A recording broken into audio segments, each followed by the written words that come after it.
Now, starting this bulletin with the developments we're getting from Australia. The country is reeling from one of its darkest days after a terror attack at Sydney's iconic Bondi Beach, where a Hanukkah celebration turned into a scene of mass violence. Now, New South Wales police have officially classified the shooting incident as a terror attack, confirming that Jewish Australians were in fact deliberately targeted during a public lighting ceremony. Now, the attack, viewers, unfolded as nearly 1,000 people gathered along the beachfront to mark the Jewish festival. And then two gunmen dressed in black opened fire indiscriminately, triggering panic and chaos at the beach. Witnesses say that more than 50 rounds were fired, forcing families to run for cover, with many hiding inside nearby buildings and restaurants. Now, viewers, as per the latest police reports, the number we're getting is alarming. 16 people have lost their lives and around 40 are injured, including a 10-year-old child. Now, of the injured, 5 remain in critical condition. In fact, 2 police officers were also shot while engaging the attackers and are currently said to be in serious but stable condition. Now, viewers, on your screen, we're also getting you the visuals of the attack, of how these 2 gunmen stormed the beach and then fired indiscriminately over the people who were there to celebrate. Now, police have clarified that the attack was carried out by a father-son duo. One attacker, a 50-year-old man, was shot dead by police at the spot, while his son, who's been identified as a 24-year-old Naveed Akram, was critically wounded and has been taken into custody. Now, viewers, Akram here is of Pakistani origin and is believed to have studied at Hamdard University in Islamabad. Australians, of course, have condemned and confirmed as well that Akram had lost recently his job as a bricklayer, a detail now being examined as a part of this wider investigation. Police continue to stress that the probe is ongoing and are working to establish that whether this attack was premeditated and if the suspect had any links to the extremist networks.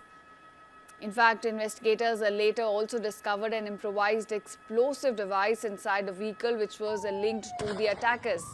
So again, raising concerns about the scale and the intent of the planned assault, or whether this was just a killing spree or whether there could have been blasts as well.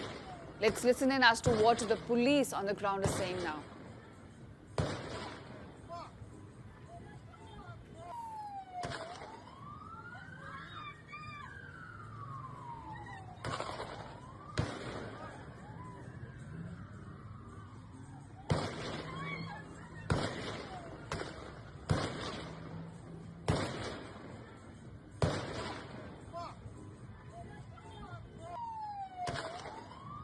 All right, so those are the visuals we're getting of the latest attack that, in fact, unfolded at Australia's Bondi Beach. The latest number that we know is 16 people have been killed and about 40 are injured. Out of those 40, 10 are said to be in critical condition. Imagine the range of the age group of these victims varies from 10-year-old to 87-year-old.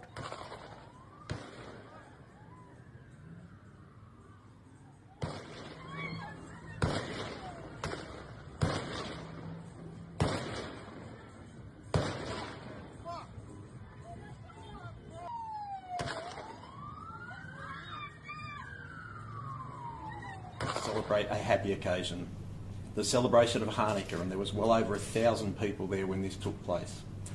As a result of the circumstances of the incident tonight, at 9:36 PM this evening, I declared this to be a terrorist incident. I have also authorised special powers under Section 5 and Section 6 to ensure that if there is a third offender, and we are currently investigating that at the moment, we will make sure that we prevent any further activity. Section 6 allows us to investigate today's incident. Unfortunately, at least 12 people are deceased at this time. 29 people have been transported to various hospitals around the Sydney area, including 2 police officers. The condition of those officers and the other transported are serious, but there is a range of conditions. Our thoughts, prayers and love go to all the families and all of those that were involved tonight. Could I ask, but this is a time of calm. This is a time where I want to make sure that there is no retribution. The police are investigating thoroughly. We have acted promptly. We have taken decisive action. Could I just ask for calm in the community? Allow the police to do our job. We will work closely with community, and I'll continue to provide updates about the investigation as they go on. All right, so the motive and the scale of the attack, in fact, is right now under investigation. Remember, former England cricketer Michael Vaughan also narrowly survived this attack after being caught in the chaos. Now, he was in the area at the time and took shelter inside a restaurant where he remained locked in as gunfire and panic spread outside. Now, Australian Prime Minister Anthony Albanese also visited the site and described the massacre as a dark moment for the nation. He asserted that Australia will confront hatred and extremism head-on. In fact, security agencies have also warned that the threat environment remains elevated as of now.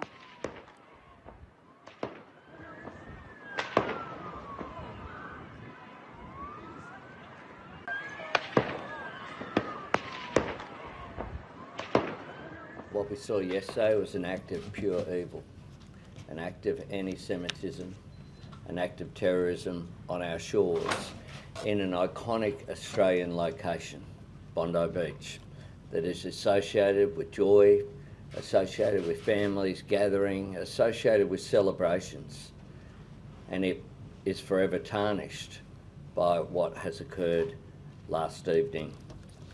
This was an attack deliberately targeted at the Jewish community on the first day of Hanukkah, which of course should be a joyous celebration, and the Jewish community are hurting today.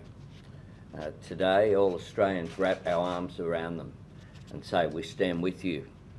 We will do whatever is necessary to stamp out anti-Semitism. It is a scourge and we will eradicate it together.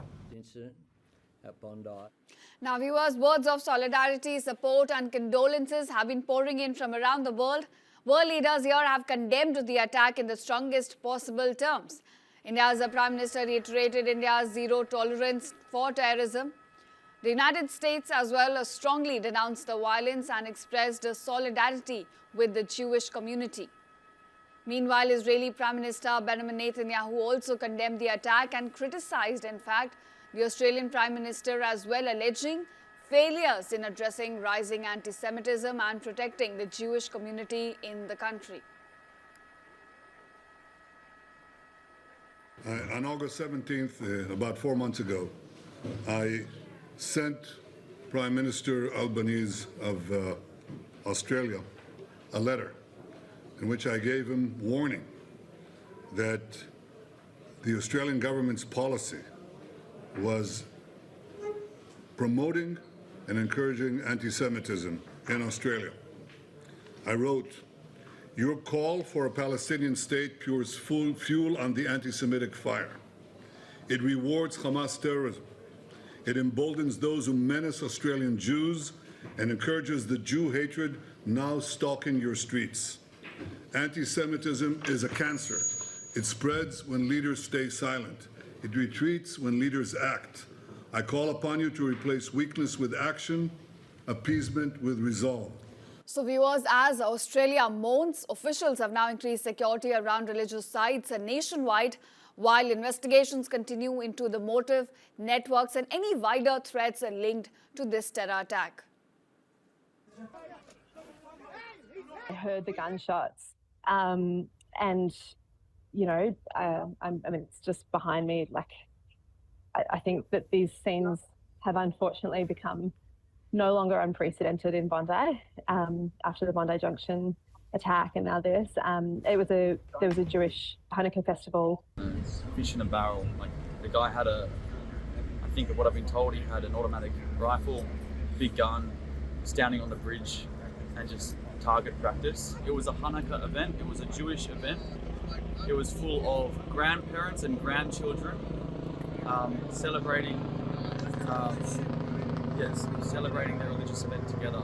I've seen a brain on the ground, like a brain. You take a brain, you put it on the ground. It was like that, and it was like a grandma. She was bleeding a lot, and then and then like a lot of people they've been crying. Some people they became white as well.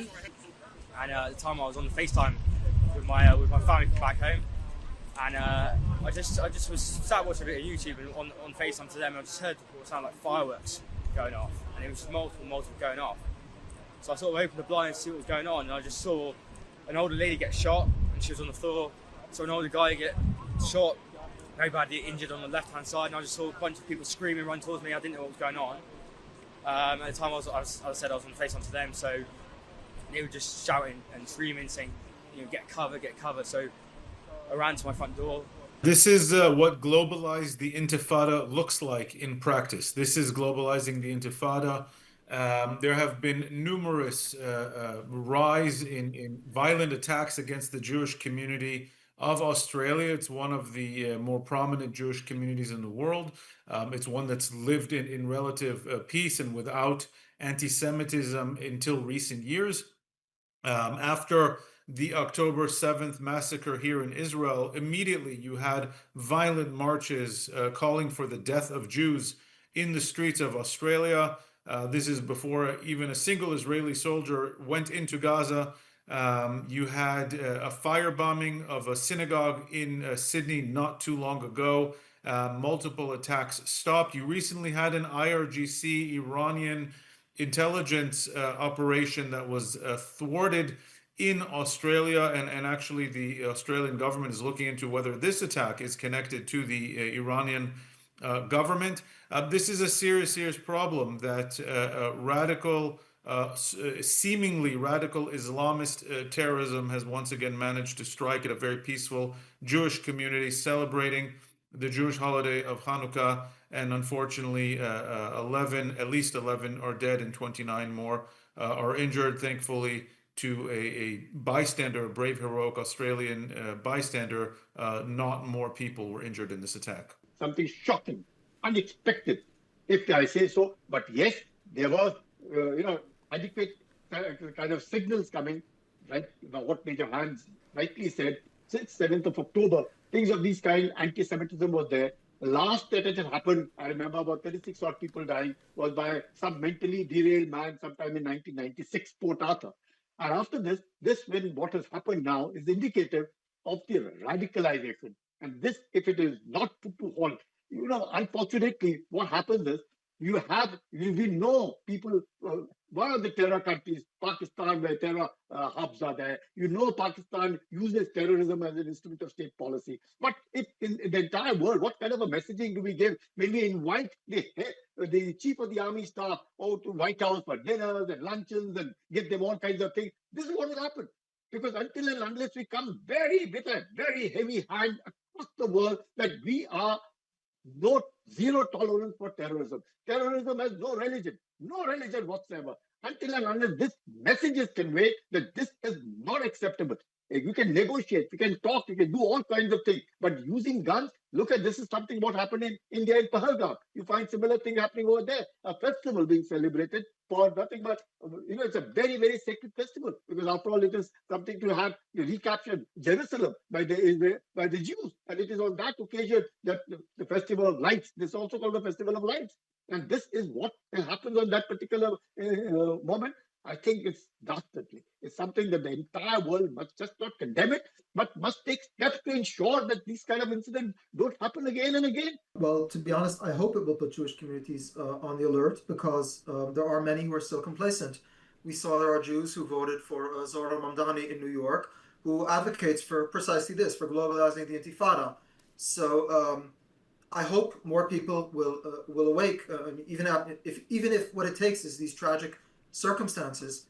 To that, I would like to add that there have also, in Australia earlier this year, there were protests by neo-Nazi elements against the new Indian community. These are people who are coming to Australia on tech visas, largely Hindus, and there were protests against them. Now, this terrorist is Pakistani-born. He is a graduate of Hamdard University in Islamabad. Rumors that have yet to be substantiated also say that he had gone to a Pakistani army high school. So this man, they have imported a radical from Pakistan. He has grown up with the radical curriculum in Pakistan. You can see think tanks like Impact SE, the reports they have done on what is taught in Pakistani schools. So there has to be much more attention. Many more people have to be alert who they are bringing into Australia and the threat they pose to law-abiding citizens in Australia, Jews, Hindus, and others.